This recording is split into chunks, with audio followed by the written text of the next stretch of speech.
So what'll them Jason? Well, as a level 100 Jason player, I think I have a pretty decent understanding of the character. Hi, I'm Nyx, and I'm gonna teach you how to play Jason. Besides that, let's get started.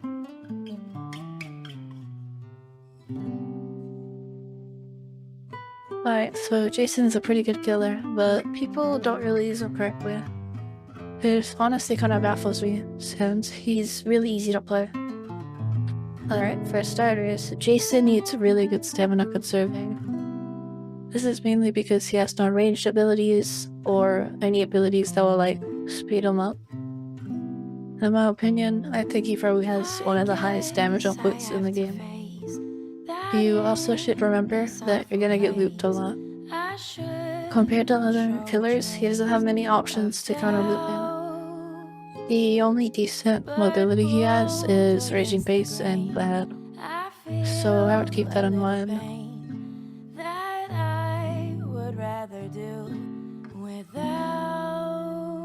Alright, next is the abilities. I think Jason has some pretty solid abilities, so let's go over them. The hood is pretty interesting. It's pretty good and can guarantee a free hit during chase. The hood also cancels kill animation. This can save you a pretty decent amount of time. A neat tip for the hood is you can turn your camera during the animation and increase the AoE. Another tip for Behead is that if you know a survivor is around the corner, you can curve your mouse and get a free hit. This ability also applies Helpless, which can be really useful for playing aggressive. This is because the survivor will be able to stun, so you won't have to play as cautious. So you basically just want to spam this as much as you can. If you're close enough, you can also land on the head after that one. That's about all I have for the head, so we could just move on to the next ability. Gashing Wood is amazing. Gashing Wood may seem hard to land, but when you're more experienced, it's pretty easy. The biggest tip I have on landing Gashing Wood is to use it when you're up close or if the survivor is out of stamina. A way to catch them off guard is to just run up to them and use Gashing Wood while they're out of stamina. This will really only work when you're really close to them, so they don't have much time to react.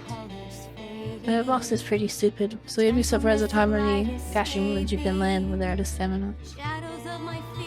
This ability is really good when a sentinel misses their stun. This is because when they miss their stun, they have a lot of end lag, which makes it really easy to land Gashing Wood. Missing this ability has a lot of end lag, which can lead to you getting stunned or ruin a chase, so try to keep that in mind. You can also pair this ability with Raging Pace, which makes it do a lot of damage.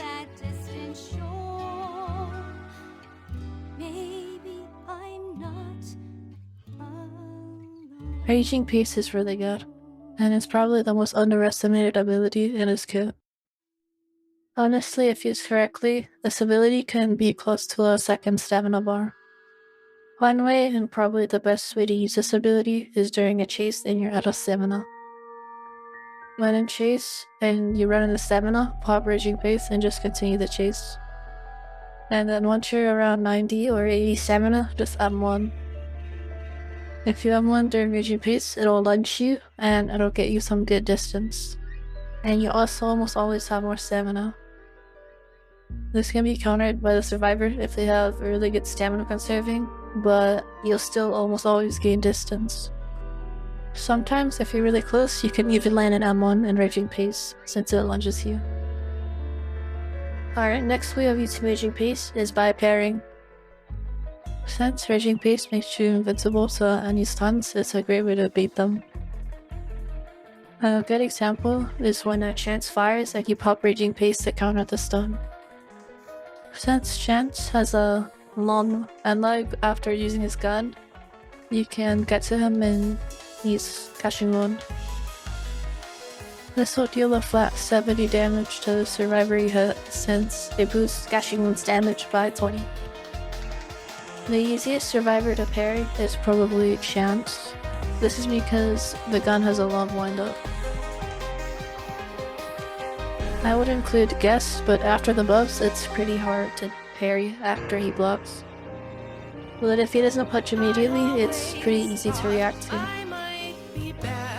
I think Shalevsky is the hardest one to parry, since his sword comes up the fastest.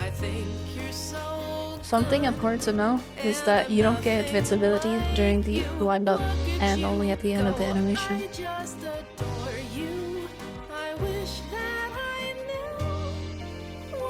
Alright, the dreaded Jason ones that everyone hates.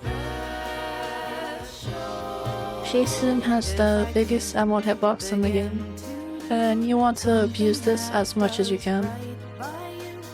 So just like Behead, you can turn your camera during the M1, which increases the hitbox. There's not much else to say about his M1s, so just try to abuse the hitboxes as much as you can.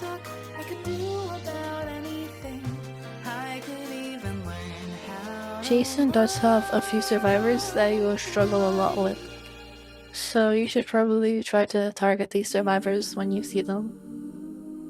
The first survivor I think you should target is probably 007. This is because 007 is one of the best last man standing characters. The next survivor I recommend targeting is probably Noob. Just like 007, he's also really good for last man standing. Since his abilities have a decently long windup, you wanna catch him off guard so you can kill him fast. The next survivor to target is wannabe Builderman. His sentries can easily end chases and is one of your biggest nightmares. And then finally, I think you should try to target Elliot. His heals are pretty annoying, but he shouldn't be the highest on your priority list.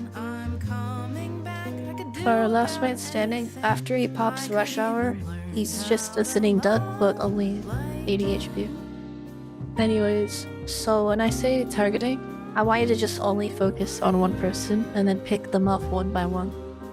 This is the best way for you to get kills, since Jason is really fast and only has close ranged abilities.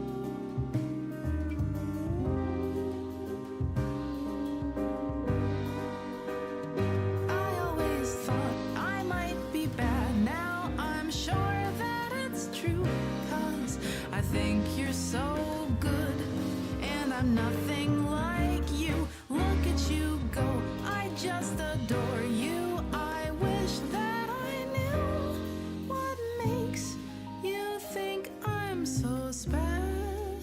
Alright, so Jason requires the most stamina conserving compared to any other killer in the game. This is because he has tornado attacks, so you need to get really close. Stamina conserving doesn't need much explanation, but I'll give a brief one here. Alright, first, never let your stamina hit 0. And during breaks, you can return your stamina back to full. You're probably wondering what I mean by breaks. Breaks are when the survivor only has 1 or 2 ways to escape. And also, you have vision on both exits. A good example of this is when the survivor is behind a wall and you can see both ways which they can leave from. Since I know where the survivor can go out, I'll wait for my stamina to regen and then continue chase. Try not to make any lengthy or unnecessary movements since it'll cost more stamina. A good example is by taking shorter routes than the survivor to save stamina. There's not much else to say about stamina conserving since there's a lot of guides about it, so I don't want to go in depth or anything.